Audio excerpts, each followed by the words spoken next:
Вие го следите новото издание на подкастот Сана на Тија. Во студиото денеска, веројатно од омилените гости, оние кои што се занимаваат со уметност на сцена, дали е театарска, дали е филмска, тоа е нивни избор, меѓутоа се актери или актерки. Овој пат една од младите актерки, која што оваа година е освои наградата за најдобра актерка на Златна буамара на популярноста, Нина Елзесар. Јас прв пат ја видов во спот на Фанг Шуј, понатаму е се историја до ден денес. Добре дојде во Слободен печат. Добре те најдов, Ана, и фала за поканата и фала за прекрасната најава. Супер. Оставаш впечаток. Значи, дефинитивно, јас прв пат, како што кажав, те видов во спотот на Фанг Шуј и онака девојка која подсеќа на ново, на урбано, на убава енергија, на своја енергија, уникатен лик кој што веќе можеме да ја гледаме и на сцената и да ја освојува и публиката и талентирана и за пеење, и за танцување, и за актерство, и за се. Нина, посакувам уште многу успеси, прво честитки за наградата, нека има уште многу награди. Благодарам, да се враќаат убавини, да се враќаат убави нешта, само да има убави нешта. Да, само нека се споделува тоа убавото меѓу сите. Ајде вака, Нина, кажи ми, ако можеш да се сетиш, вака, на своето минато. Кога прв пат посака да бидеш актерка? Кога препозна кај себе, ова е тоа што сакам да го правам? Јас мојот прв допир со актерството беше кога имав 5 години. Од многу мала. Да. И се сеќавам и како дедо ми многу често ми зборуваше дека треба да одам на Златно Славејче, дека треба да одам не знам, Сител Бамбини. Или не знам, на секад, мислам, сите тие Звон, сите тие детски емисии каде што деца можеа да ги на некој начин покажат своите таленти. И мене ми беше многу срам. И јас сакав само пред телевизор да ги гледам Златните Славејчиња и јас со нив да ги пеам песните и да си играм. И секогаш ми беше срам да се појавам јас на сцената. Всушност јас првично тргнав да се занимавам со сето ова на 5 годишна возраст поради тоа што пелтачев.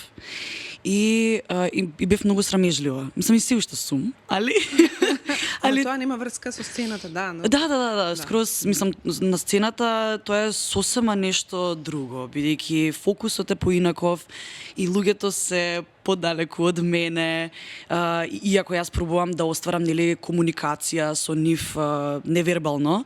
Да. Но сепак се уште ја имам таа срамежливост на некој начин, но ми е многу драго што сепак тргнав да го победувам тој страф од публиката и таа срамежливост. И всушност се срамев и да се дружам и со други дечиња. Јас генерално интроверт? Да, уште од дете така бев малку поповлечена. Веројатно поради тоа што пелтечев, но можеби самото пелтечење било производ на мојата срамежливост. На некаква, да речем, анксиозност или нешто. Почнав да одам на логопед. И на логопед многу често знаеше мојата учителка, мојот логопед, да ми даде нешто да цртам додека зборуваме, за да можам фокусот да го насочам на нешто друго, нешто да правам со рацете, фокусот да ми биде на моето тело, на нешто друго, да не ми биде на говорот и на фактот дека јас во моментот зборувам со некого, бидејќи тоа беше проблемот. Да. И така некако уште од мала, поради тој проблем, почнав да се насочувам некако кон уметност и почнав и клавир да свирам, бидејќи тетка ми свиреше клавир, она е пианистка, и некако си го наоѓав изразот во уметноста. Да. И моите родители тогаш одлучиле, бидејќи јас сум имала 5 години, нормално дека јас не сум одлучила, но моите родители тогаш одлучиле да ме запишат во детско драмско студио, за да можам некако да се опуштам и на тој начин да можам полесно да општам со моите соученици, со моите врсници. Да. И тоа навистина ми помогна. Мене всушност актерството ми беше алатка за да можам да се изградам некако како човек и да можам да се изразам некако, што и веројатно е поентата на уметноста, да се изразиме. И Така некако тргнав уште од 5 годишна возраст. Сега во меѓувреме тргнав да се занимавам повеќе со музиката, многу повеќе свирев пијано, се запишав на нижо музичко, па потоа сакав да се откажам од тоа, за жал, после 4-та година. Сакав да се откажам од тоа, затоа што сакав да бидам научник. Океј. Супер. Какви амбиции. Да, па сакав да се занимавам со медицина во меѓувреме, па и во средно се запишав и на природно математички смер. Каде заврши средно, извини? Во Георги Димитров. Да, и таму имаше исто драмска секција, се викаше ДКЦ Склет. Не сум сигурна дали се уште постои. Се надевам дека постои. Да. Но да, беше предводена од мојата професорка по македонски јазик Марина Лотеска и таа драмска секција беше многу успешна и јас многу сакав да се пријавам, многу имав желба да бидам дел од таа драмска секција, но повторно ме стигнуваше тој срам што го имам. Викам, леле, како сега јас ќе глумам, а пример дома најдобрата глумица на свет. Значи кога си играм дома касиерка и докторка и што и да. Тоа се функционира, ама што ми има некој да ме гледа, јас вака се собирам целосно. И така, беше голема борба да го победам сето тоа. И всушност така, мислам дека во 3-та средно се запишав на една актерска школа за обука за филмски актер. И сакав да се запишам на таа обука за да видам дали вистински го сакам тоа или да си продолжам како што тргнав со медицината. Да. И бидејќи сакав да бидам докторка, веројатно има некоја сличност помеѓу уметноста и медицината. Има многу доктори кои што се и уметници кои што сакале да бидат или се доктори. Да, тоа е многу често, да. Да, и некако се сретнав со мојот класен раководител во тој момент, Јован Јанушевски, по физика, професорот по физика. Се сретнавме во ходник и ми вика, девојче, одлучи ли веќе со што сакаш да се бавиш во животот? А веќе бев 4-та средно и не знаев многу. Да, тоа беше невидена борба. И вака само го гледам и викам, сега сватив. Со актерство ќе се занимавам. И така тоа беше некој пресуден момент во ходникот на Георги Димитров со мојот професор и така само го погледнав и сватив дека тоа сакам да биде, затоа што едноставно секогаш уметностите повеќе ме влечеле и знаев дека можеби ќе направам грешка и ќе бидам isfrusтрирана понатаму во животот доколку барем не посегнам по тоа што го сакам. Можеби ќе пробав и можеби ќе сватев дека не сум добра во тоа и можеби ќе се откажев, а можеби и немаше да се откажам. Никогаш не можам да знам бидејќи не го одбрав. Мислам го одбрав тој пат, но ете некако да речеме, можеби ќе звучи нескромно, ми тргна. Не е нескромно, тоа е факт, па ти тргна што. Да, и никогаш не би знаела што би се случило кога би го избрала другиот пат, но сега сум многу среќна што го избрав овој пат и неуморно се трудам и сакам да сум во оваа професија и немам во план сега да се откажам. Да, нема зошто. Да, така што првиот момент кога вистински се решив да се занимавам со ова беше веројатно 4-та средно. Тогаш кога и се донесуваат тие одлуки зад кои што можеме зрело и цврсто да стоиме. Да, за жал не секогаш сите, нели? Ја кога се навратам што јас сум одбрала за средно, врска нема со. Да, и тоа е фер, тоа е фер. Јас верувам во тоа дека може изборот да се промени, така ние растеме, се развиваме, секој ден дознаваме нешто ново и јас сум комплетно отворена и секогаш ги поддржувам сите кои што сакаат да направат некаква промена во кариера или слично. Едноставно, прв пат сме на планетава и прв пат го живееме овој живот и едноставно не може секогаш да знаеме што сакаме. Така и дозволено е да сгрешиме. Да. И е сосема во ред, некогаш и од грешките се случуваат најубавите работи. Да. Така што добре дојде ни се зависи нели секако какви грешки, Да, не зборам да, за нормално. големи трагедии или слично и некои злосторства, но кога се работи за наши лични избори, за нашиот живот, сепак се работи за нашиот живот и имаме право да си го смениме мислењето. Така. Она што ми е интересно и многу фасцинантно во твојава приказна е тоа што спомена дека си била интроверт, дека си се срамела, дека си пелтечала, приметувам и некојаш Да, има. имам и јас, затоа го приметувам. Иначе немаше да го, пошто и јас ја имам истата мака и си ја имав, а работам цел живот во медиуми, некако сум го надминала и сум научила да го тоа вешто сокријам, покријам, научам како да го кажувам да не се приметува толку.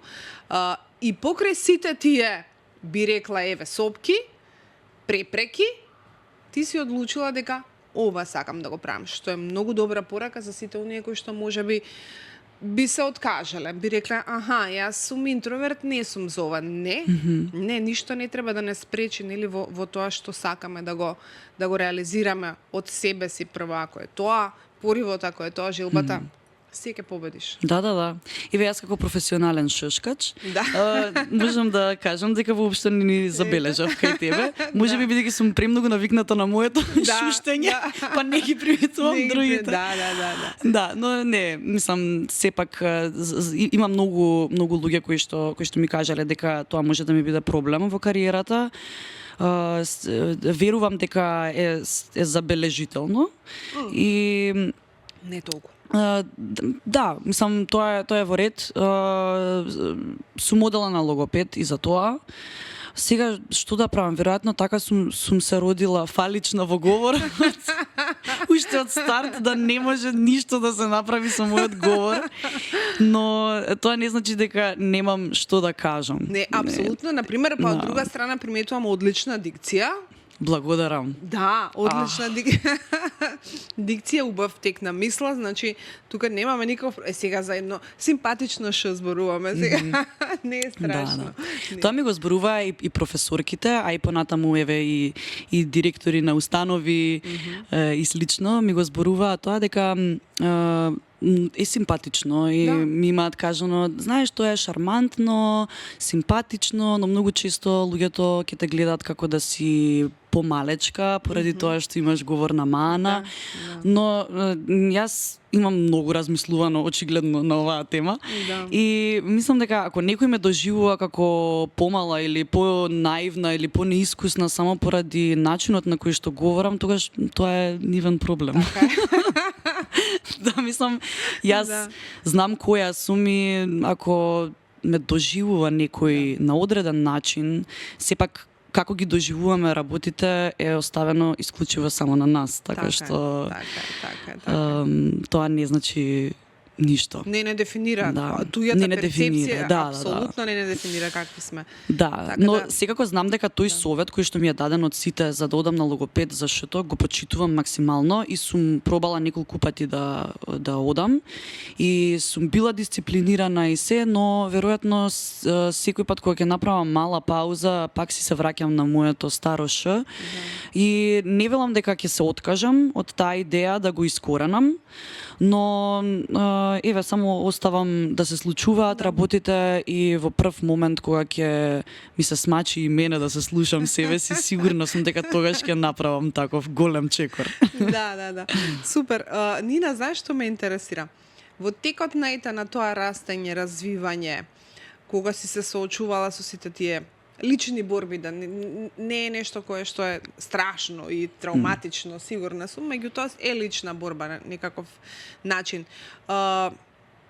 Се соочуваш али некогаш со некаков вид на булинг, на осуда од врсници, од некои луѓе кои што не те разбираат, си се чувствувала ли различна? Си се чувствувала ли дека не припаѓаш таму кај што си во моментот? Па да, за жал. Немам некои конкретни сеќавања, но нормално не ги паметам личностите кои што ми го направиле тоа, но се сеќавам дека некогаш возбудата при зборување се зголемувала само поради тоа што сум чувствувала нетрпеливост од другата страна. И некогаш и не мора да биде булинг во прашање.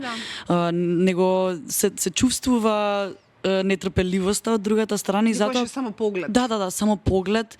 И затоа сега на пример кога јас комуницирам со луѓе кои што пелтечат, оставам се на страна. Значи го имате целото мое време само за да се изразите и јас да ве слушнам, затоа што знам како е да немаат луѓето трпение со вас и пример многу често ми се случувало како дете да сакаат да ми ја довршат мислата, затоа што јас ќе почнам да кажувам нешто и се сеќавам најмногу се дткав на К, на Д, на тие некои букви, кои што се едната е звучна, другата е беззвучна, но нема везе како и да е. На повеќето букви се дткав. И денес ми се случува, но денес сум и нормално, сега и знам како правилно да дишам, за да не ми се случи тоа, знам и како да се смирам, за да не бидам толку многу возбудена што разговарам со некого. Но ми се случувало да ја почувствам таа нетрпеливост и затоа веројатно сум се претворила по пат во некој трпелив човек кој што има толеранција за доста работи, некогаш ми се удира тоа по глава, но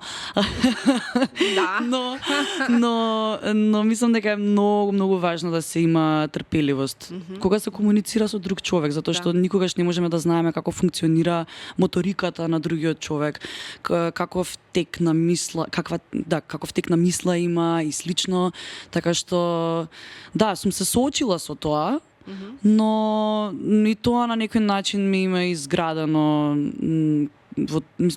има допринесено во тоа што сум денес. Да, сигурно. Да. Па добро, понекогаш и тие работи не јачаат, нели? Не прават посилни. Не прават посилни, подготвени да се соочиме со суровоста на светот. Сега знам дека многу поетично ова звучи, ама така е, реално е суровост. Суровост е. Јас сметам дека ние не сме толку осетливи колку што е суров светот денес. И многу е лесно кога некој ќе се бори за себе си, да му речеме, ти многу си осетлива. Ај полека малку се, ти многу се жалиш. Ти многу права бараш. Не барам премногу, само можеби треба да размислиме дали можеби остатокот од светот е многу суров. Така е. И можеби треба малку да бидеме понежни едни према други. Или ако некој љубезен со тебе, зошто би била осетлива? Така е. Нема зошто ние реагираме на нешто што е негативно, на атак, на напад, на нешто што ти прави непријатно. Значи не дека сме размазани, него светот не е доволно љубезен со нас за да бидеме ние фини, неразмазани, неосетливи. Не е тоа размазаност, мислам дека токму тоа е во прашање, дека светот е малку посуров, па ние знаеме да одреагираме. Секако треба да издржиме. Значи не треба да се откажуваме и треба да се бориме и се тоа, но сепак таа етикета ти си осетлив е сосема непотребна. Да. Сосема непотребна затоа што сите различно ги восприемаме нештата. Сега дома. Имаш брат, сестра? Имам брат, постар. Супер, добро. Сега дома. Вака како што можам да те сватам вака од досега од разговорот, мислам дека си нежно чувана, дека меко те чувале, чим знаеш да реагираш на надворешните дразби така како што да ги препознаваш каде има тука нешто кое што не е добро, веројатно си била меко чувана. Колку имаше поддршка од твоите дома, колку беа покрај тебе за твоите одлуки? Често знаат родителите заради добри намери секако кон своето дете да го одвратат од желбата, од поривот да се занимава со уметност, особено кај вас. Па сега малку застанав на ова меко чувана, бидејќи не сум сигурна колку сум меко чувана. Не, добро. Види, меко чување не значи секогаш да си пуштена што сакаш да правиш. Треба да има правила, ама да знаеш фино да ги извозиш. Да, научена сум на доста дисциплина и што е супер. Да, и сме биле многу често казнувани, јас и брат ми. Но мислам дека сме научени на многу убави работи, многу позитивни нешта и најмногу на тоа како го гледаме светот. Затоа сум многу благодарна на моите родители, на моите тројца родители, бидејќи и брат ми е на некој начин родител. Да, чиме постар, да. Да, и затоа сум многу благодарна. Но сепак имаме и многу нешта, нели, во развојот на секое дете има разноразни нешта и трауми, и се од кои што, нели, учиме, и мислам дека и начинот на кој што гледам денес на работите е едноставно производ на тоа како сум растена. Да. Прашањето беше за дали ме поддржува. Така. Да, целосно. Уште од почетокот ме поддржува, можеби не, целосно ме поддржа. Целосно. Да, браво. Браво, супер. Да, сакав да се запишам во Љубљана. Малку за тоа имавме потешкоти дека ќе треба да си заминам од овде. Нормално. Да, но мислам јас бев подготвена на тоа секако, само на крајот се одлучив тука да почнам, па да видам каде ќе ме однесе тоа, затоа што ми беше многу важно да учам на ова поднебје, на мојот мајчин јазик, и да продолжам да творам на мојот мајчин јазик, а сега каде ќе ме одведе тоа ќе видиме. Да, супер. И решаваш да се запишеш на факултетот за драмски уметности. Кажи ми, како беше подготовката? Сама се подготвуваше, со некој се подготвуваше, во чива класа? Како беше приемниот?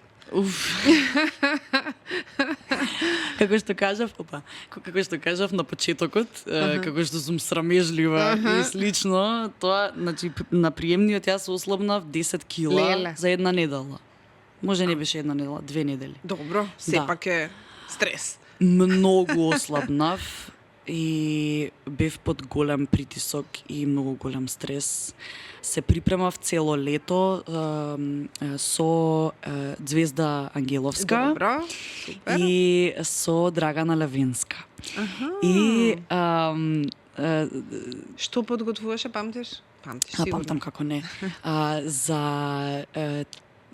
Требаше да имаме 2 монолози, комедија и трагедија. Добро. Јас за комедија избрав Фјокла од Женидба, од Гоголј, и госпогица Јулија за трагедија, госпогица Јулија од Ибсен. Од Стринберг. Ги мешам. Да. И да, мислам, се уште сметам дека со госпогица Јулија добро се представив, но со Фјокла мислам дека тоа беше ужасно. До ден денес си викам, што сум правила? Тоа сум се трудела да бидам смешна. Тоа е најлошото што може еден актер да го направи. Да се труди да биде смешен, а сега ќе направам тука некоја форица, па сега деме ќе се насмеат. Не. Штама беше во публика тогаш. Леле, колку било одмачно тоа. Да. Не, мислам, сега не е страшно, не се жалам. Да. Ама так ми беше стресно. Стресничко. Да, имавме исто така песна од Ацо Шопов. Добро. Рецитација кон галебот што кружи над мојата глава, и што имавме друго? Имав јас свој избор на песна од Рембо. Добро, кога не мора со 17, да сум ја заборавила. Кога шеталиштето под липите тече, мислам дека така се викаше. Не сум сигурна, сум ја заборавила, но ето тоа. Да. И како реагира? Имаше ли коментари, имаше ли нешто кое што ти кажуваше онака додека се случуваше тоа, ќе ме примат, нема да ме примат, им се допаѓам, не им се допаѓам? Па јас бев меѓу последните и кога завршив ми олесна, но имаше еден проблем, кога не, тоа беше отпосле кога ме викна. Завршив и ми олесна. И си излегов надвор пред факултет за драмски уметности, си пијам кафе, стресот помина и тоа е тоа, сега оставаме на нивната одлука. И после некое време завршува последниот и излегува Кика Леловац, асистентката во тоа време. И вика, ако може да се вратат само, ние завршивме, но ако може да се вратат Нина, Енджи и Ема. И јас готова, викам, сега нас три не враќаат за да ни кажат дека сме отпаднале, дека не, или нешто треба да се докажеме сега. Да. Викам, готово, сега тоа е тоа. И викам, ако треба да се докажуваме, сега му е мајка. Сега идам и влагам и освојувам.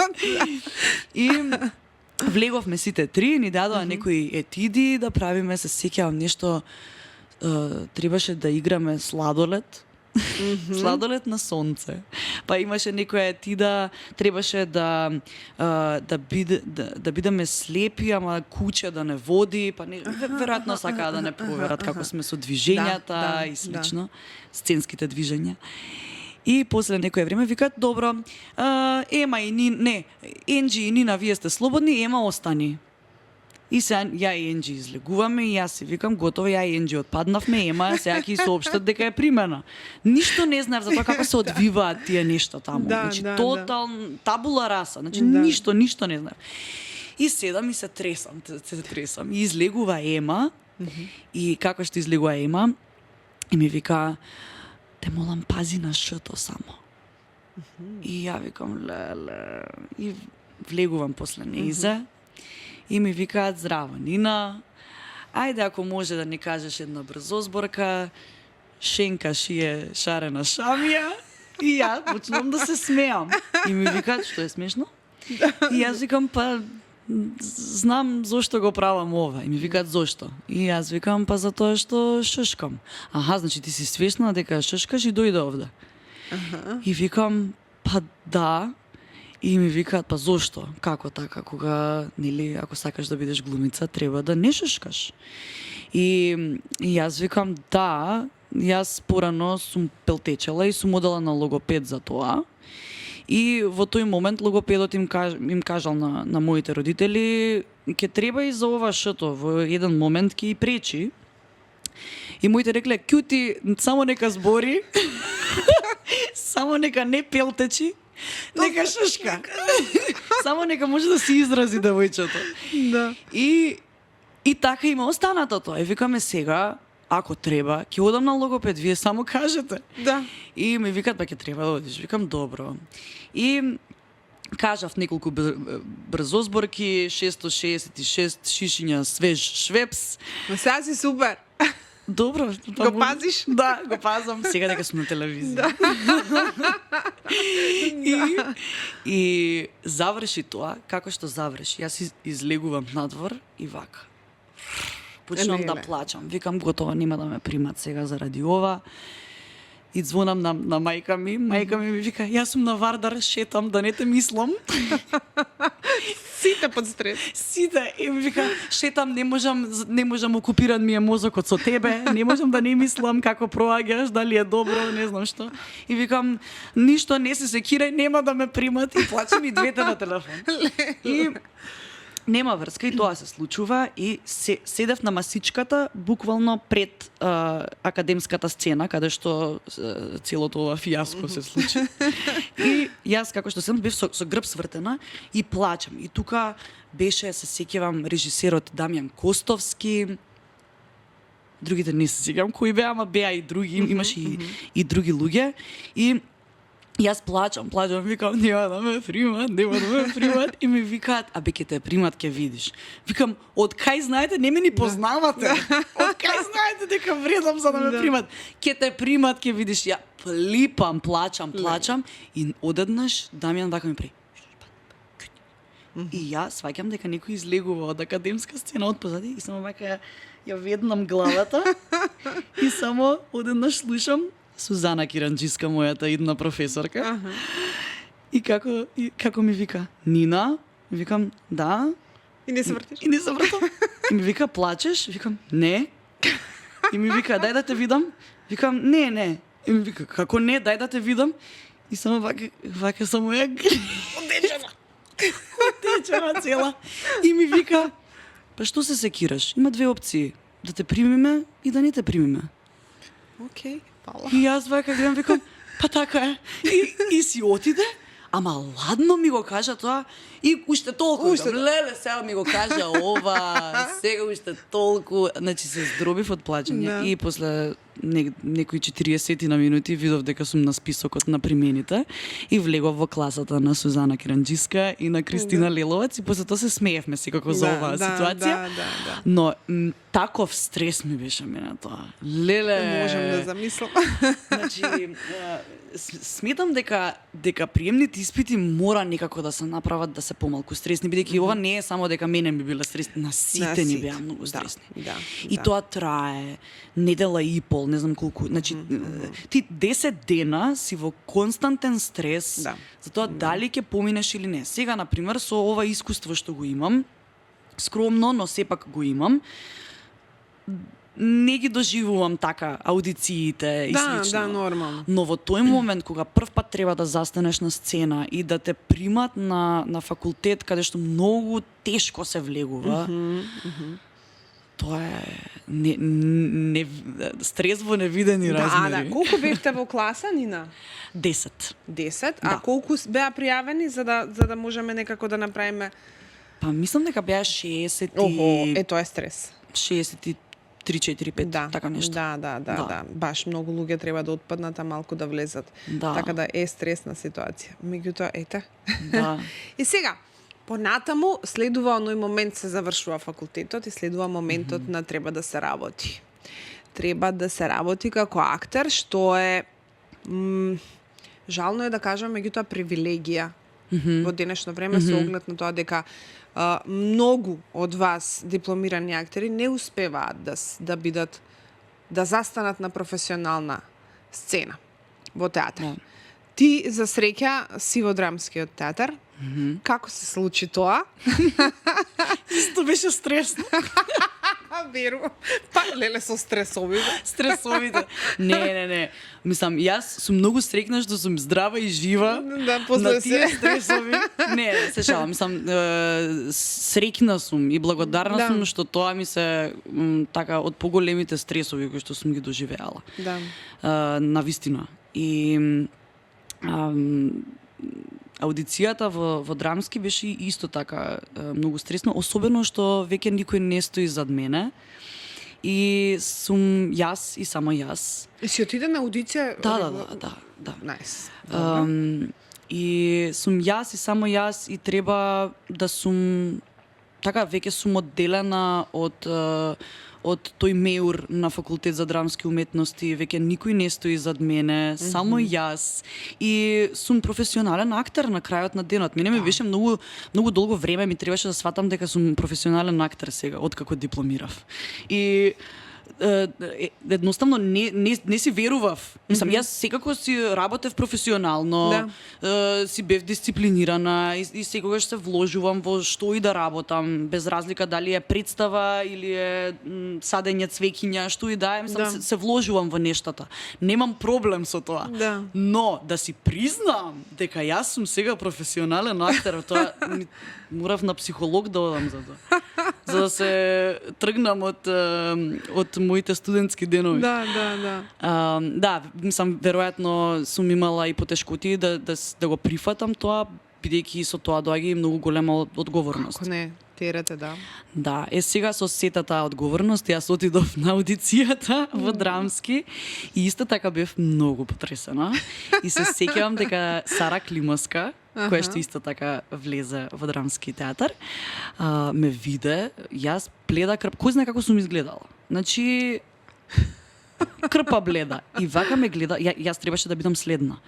И Сара ме гледа и ми вика, ма дали си нормална ти? Ми вика, ќе влезеш. Викам, абе, од кај знаеш? Вака цело време луѓе ми кажуваат ќе влезеш. Од кај знаете вие? Од кај знаеш што ќе направам? Внатре може ќе се блокирам, ќе стојам вака на сцената и ќе си одам. И ми вика, ти ли да не влезеш? И ме гушка, и како што ме гушна, толку ми даде сила, некако ме наполни со енергија и мислам дека доживотно ќе бидам благодарна колку значи за тој момент. преградка. Да. И И некако ми во момент на слабост ме натера да се сетам дека верувам во себе си. Да. Да. Бидејќи она знаеше дека ќе влезам поради тоа што знае дека верувам во себе си, ама во тој момент имав заборавено. И само ме потсети. Да. Да. И така ми даде сила. Да. И реков, добро, окей, готово, ајде, одам. И отидов, и јас, значи, мислам дека на сцената во драмски тогаш бев во транс. Едно време, само слушам од некаде некој дека ми вика, добро, Нина, добро, фала, Нина, доста, Врати доста. се. И само слушам така од некаде, од далеку. Мене толку ми беше убаво тогаш на сцената, особено на вториот монолог кој што ни беше од нив даден, кој што на сите ни беше тешко да го свариме. И некако така уживав на сцената, а не бев ни свесна. Тоа ми е можеби најубавото, кога уживам, а не сум ни свесна дека постојам во моментот. Поради тоа што нема его, не сум јас таму, него не има е нешто Нина. друго. Да. Не е Нина. Тогаш кога има нешто друго и уживам, а не сум ни свесна дека уживам. Да. Толку ми беше убаво и само знам дека излегов. И како што излегов од сцена, само им се извинив, викам извинете. Да. И се излегов. Што се погубив малку. Извинете што земав толку време. Да. И излегов од сцената и вака вака се тресе. Вака.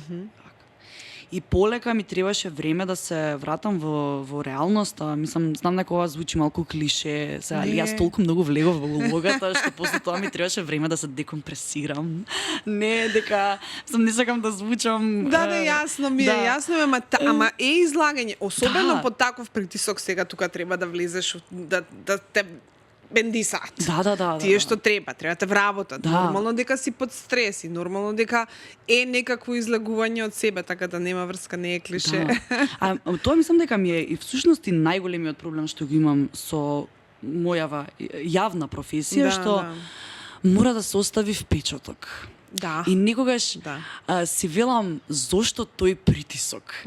Зошто само да не, бидејќи сметам дека најмногу оставаме впечаток кога сме автентични, кога сме оригинални такви какви што сме. Да. Кога ќе може да излезе нашата суштина, кога нема рамки, кога нема како треба да биде и слично. И затоа мислам дека аудиции се многу голем проблем, затоа што секогаш постои тој притисок дека мора да се покажеш во најдоброто свое светло. Да. Иако кога не си обременет од сите тие притисоци дека мора да се покажеш во најдоброто светло, тогаш си најдобар. Да. И се уште го учам тоа, така што ќе видиме. Не знам што ќе се случи. Ама Нина, од друга страна, публиката кој да е, без разлика дали е некој кој што е од фелата и го разбира тоа и треба да те избере тебе како нивен соработник или пак обична публика која што нема појма за професијата, го препознава тоа. Знаеш, тоа не е нешто кое што ти можеш да го исценираш од типот, окей, сега сум опуштена, ќе бидам ваква, окей, сега сум под стрес, ќе бидам ваква. Не, тоа е нешто кое што ти си го носиш во себе си, тоа излегува сакала ти или не. Значи ти веројатно. Да. За тебе лично веројатно е различно дали ќе си ти под притисок или не, меѓутоа луѓето од оваа страна која го гледаат, го препознаваат она кое што ти си го имаш како талент, како работа на талентот и како нешто во кое што си вложувала години за сега да можеш и да направиш улога на сцената. И тоа го правиш. И колку представи имаш на репертоар сега? Те замисли? Да. Избројки. Мислам, не бидејќи сега една ја повлекоа, веќе не е на репертоар, тоа е Драми на принцезите. Значи вака, во драмски првата представа ми беше Парови, која што си уште се игра и многу си ја сакам и вечерва ја играм. Окей. Да. Парови, потоа беше Драми на принцезите, која што ја повлекоа, така што ќе го повлечам и јас овој прст. Потоа беше Фамилијата Адамс, Ифигенија за ништо и Болва во увод, значи 4. Одлично, одлично. Сега вака да не ги збуниме гледачите кои што ќе гледат, ова ќе оди у петок, ние го снимаме вторник сме денеска, да. Вторник 24, понеделник сме. Вторник 24, значи чисто хаос. Дали е важно воопшто? Важно е зошто? Затоа што некој ќе го гледат, некој можеби ќе си рече, еј, вечер има представа. А нема да биде у петок представата. Не, представа сигурно ќе има во драмски. Па нека се изненадат, нека мислат дека одат на парови, нека отидат на ова е само крајот на светот. Инаку денеска после муабетов со Нина, кој што го правиме некаде на Пладне, после тоа Нина има представа во драмски, а после тоа има глумците пеат. Да.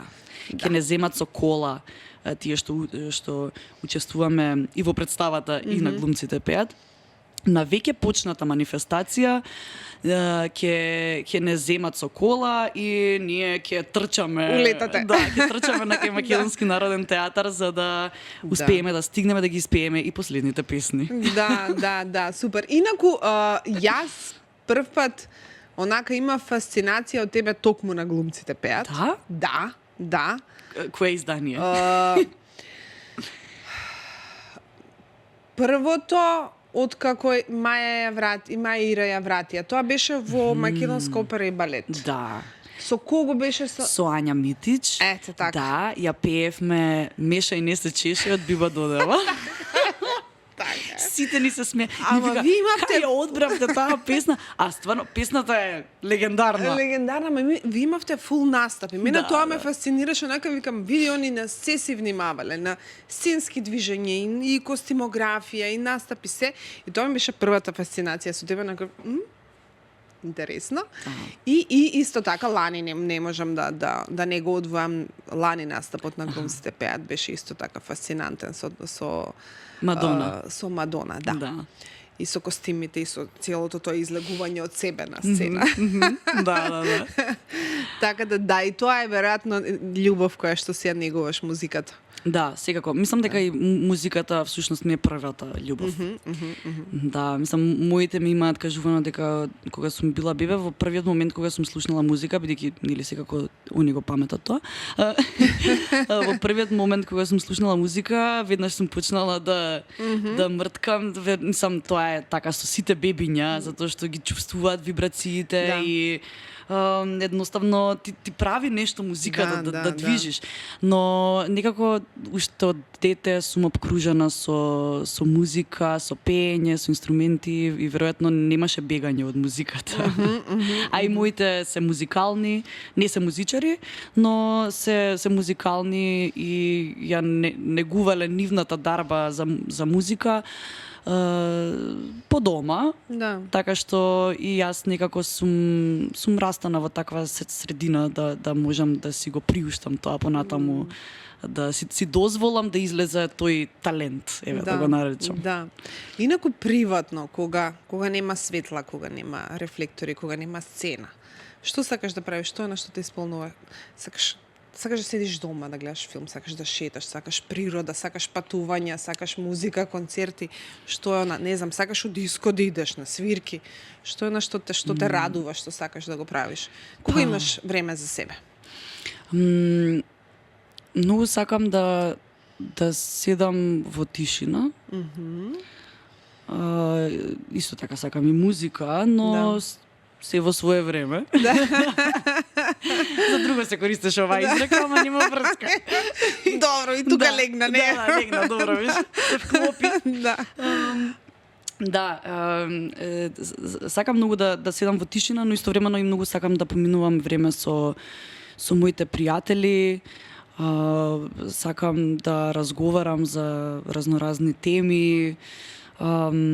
Сакам да читам, сакам да одам во природа и тоа многу често си го приуштувам. Сакам да слушам музика, сакам да пеам, сакам да цртам, исто така. Генерално сакам да правам нешто со рацете, нешто креативно, иако верувам дека се е креативно. Но ете сакам кога создавам нешто со рацете. Еве сега пред некое време бев на работилница за стакло. Да, и правевме тањири од стакло. Да, во Витрум, во Капиштец. Да, и тоа беше едно така специфично искуство. Бевме неколку девојки и баш го изработувавме. Мислам, Баш е стаклото... такво се то онака дуре топло се. Не, прво значи ни даваат парче стакло. Добро. И ние го боиме, му правиме шара, си правиме значи некаква дизајнирање на стак. Да. Му правиме некаква приказна, насликуваме. И потоа они го топат, не го топев јас стаклото, но сепак мислам како искуство беше многу драгоцено за мене поради тоа што тоа беа жени кои што јас не ги познавам. Да. И се собравме така да правиме нешто со рацете, поминаа 4-5 часа во правење на едно нешто кое што може ќе ни користи, може би и нема да ни користи во иднина, но сепак сме создале нешто, сме посветиле внимание. И за мене тоа се уметници. Мислам, за мене сите се уметници.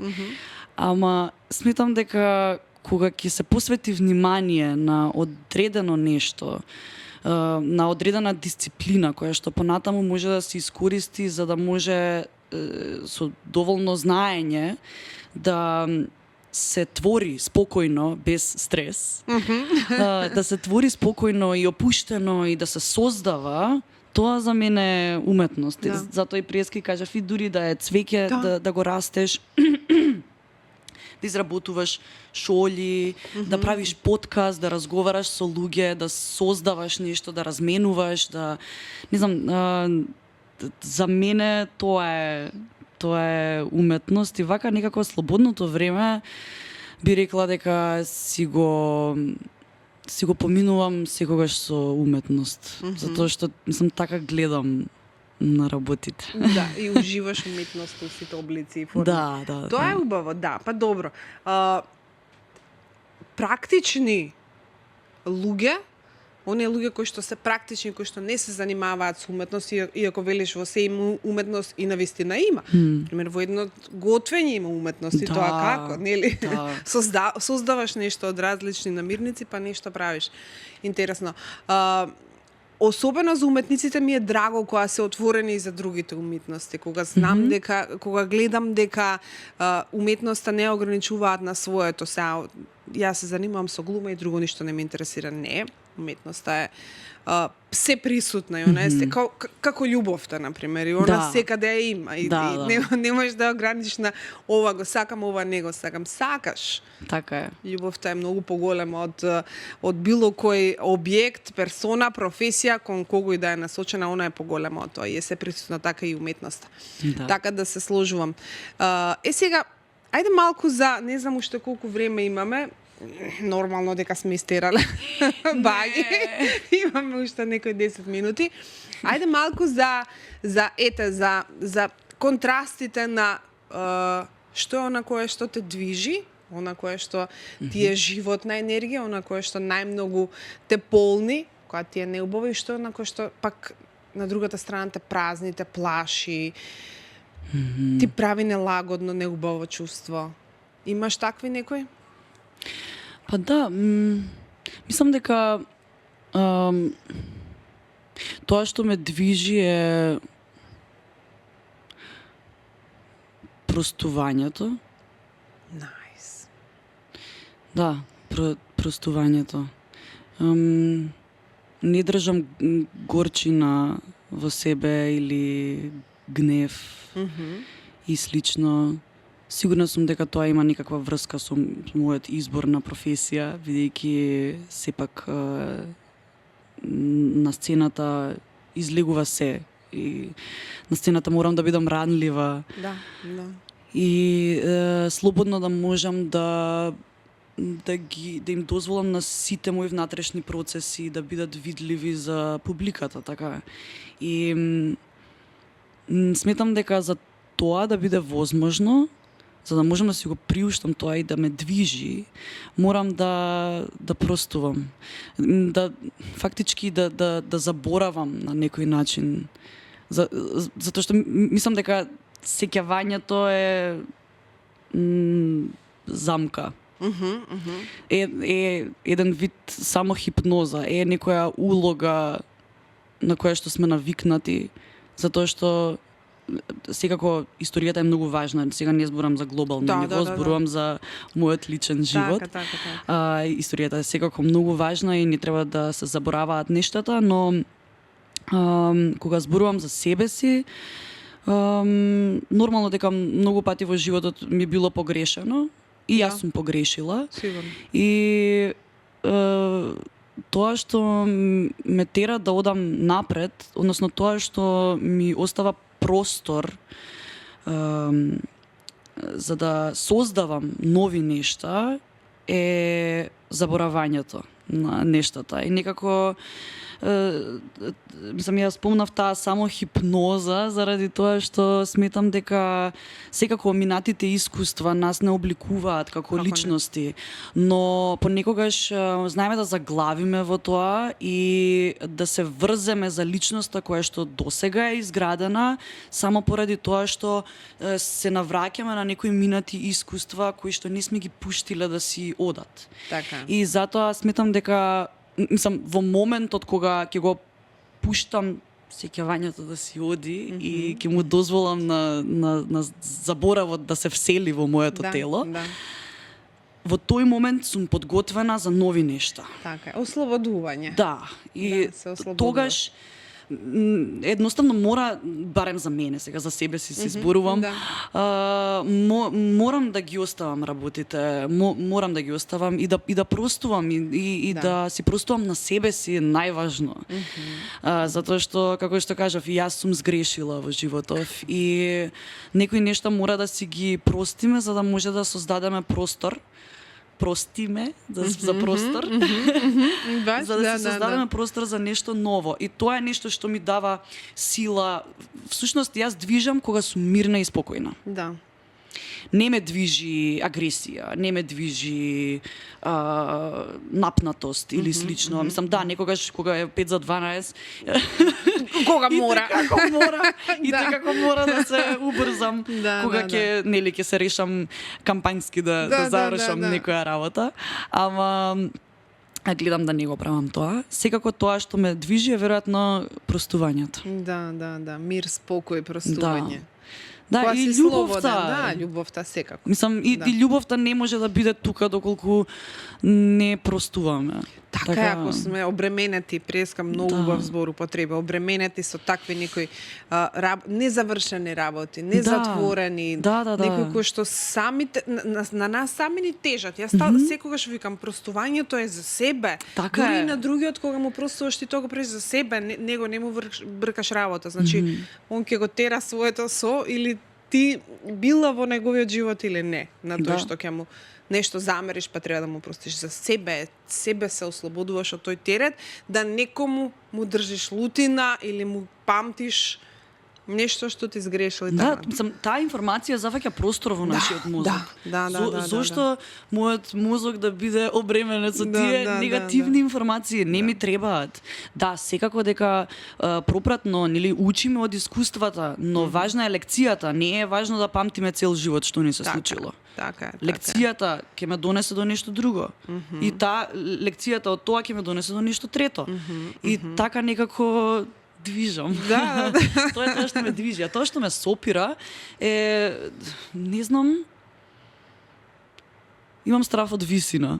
Да? Да, еве како не знам зошто го кажав ова. Ама некако па добро, па стравови. Спомна страв преска. Спомнав стравови, што е тоа што те плаши. Што ме плаши, да. Имам страф од висина. Добро. Имам страф понекогаш дека ќе сгрешам, дека нема да бидам доволно добра во нешто, но тоа се ирационални стравови, сум свесна за тоа. Да, апсолутно. Така што, да, вака, понекогаш знам токму поради тоа да сгрешам, Почто ми е страв дека ќе сгрешам. Да. Но веројатно е и нормално тоа. Не знам, не би си судела нешто многу за тоа.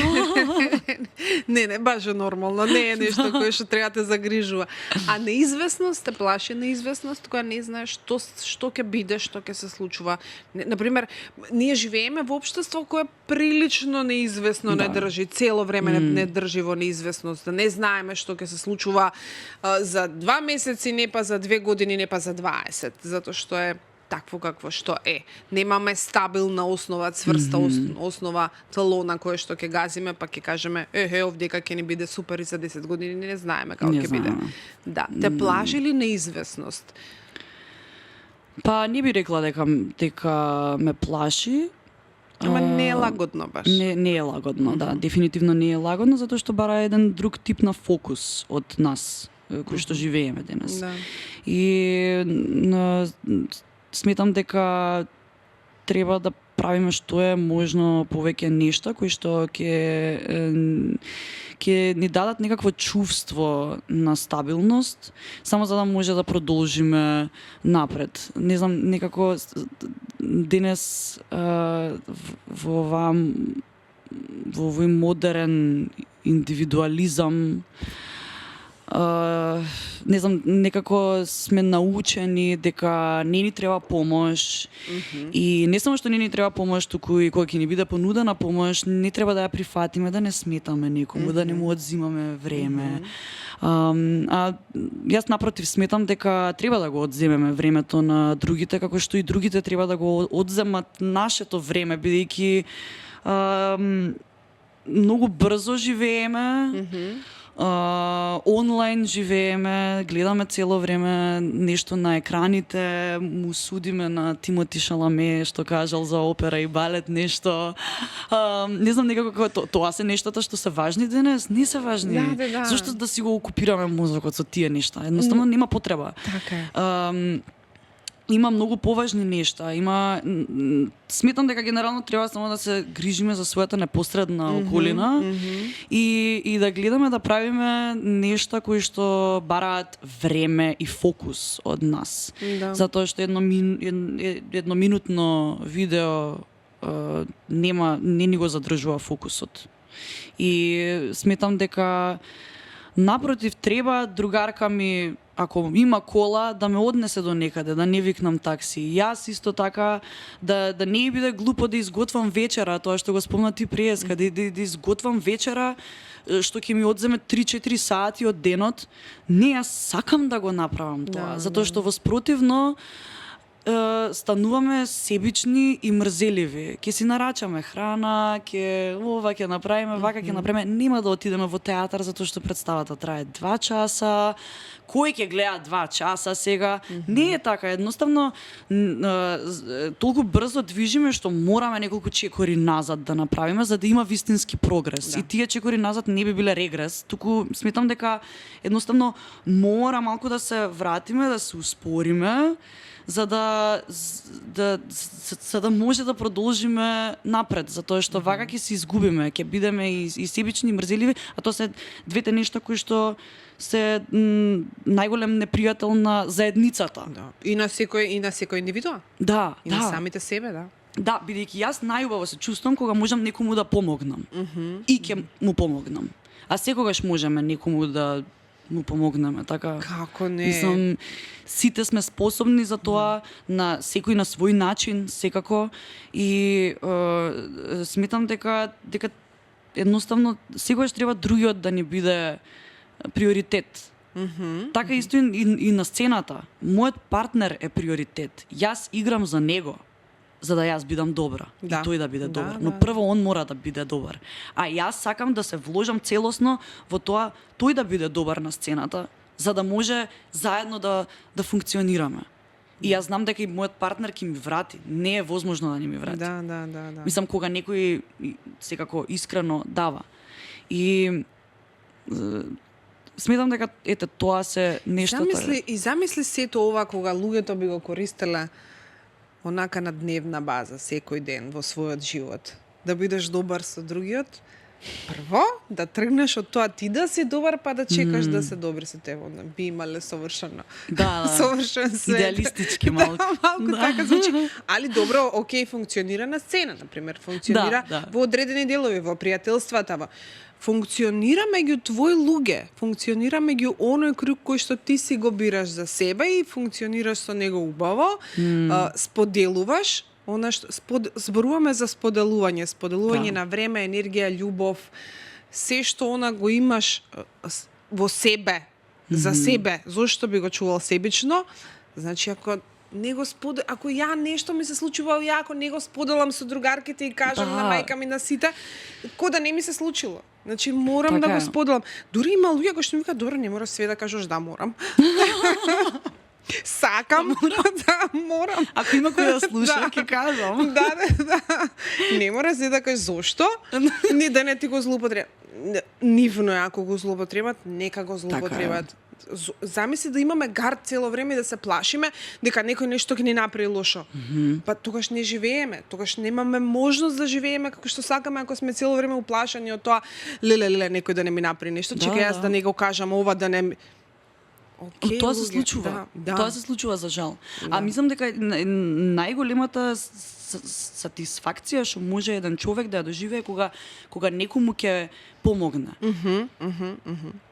Да. Некако така си мислам нема ниту еден серум за лице, ниту маска за лице што може брчкиве да ми ги тргне, да не постојат. Колку што може да се насмеам со пријатели и да им и да бидам среќна што сум им помогнала и уште толку да ми се направи брчки. Да, кога ќе видиш дека на некој убаво му правиш, уште толку нека има брчки. Ако важно е да се смееме, да. И мислам дека мора од својата околина да тргне. Мислам нема иначе како. Да. Виж колку преска еден момент тој што го кажа со Сара. Инаку ми била и знам каков лик беше и тука нели со неа си разговаравме. Гледаш колку мал момент е тоа, колку лично ништо не ми значи да те не трошам од себе со тоа што ќе ти давам прегратка, меѓутоа за другиот во тој момент тоа е цел свет. Да. Значи не дека помагањето секогаш значи дека треба да извадиме не знам колку пари од банка и на некој да му ги даваме. Не, некогаш е само љубов, грижа, онака да керинг. Да. Не знам кој збор го имаме ние за керинг, да се грижиш за некој. Грижа. Баш онака да се грижиш на некој, на тој другиот да му е добро.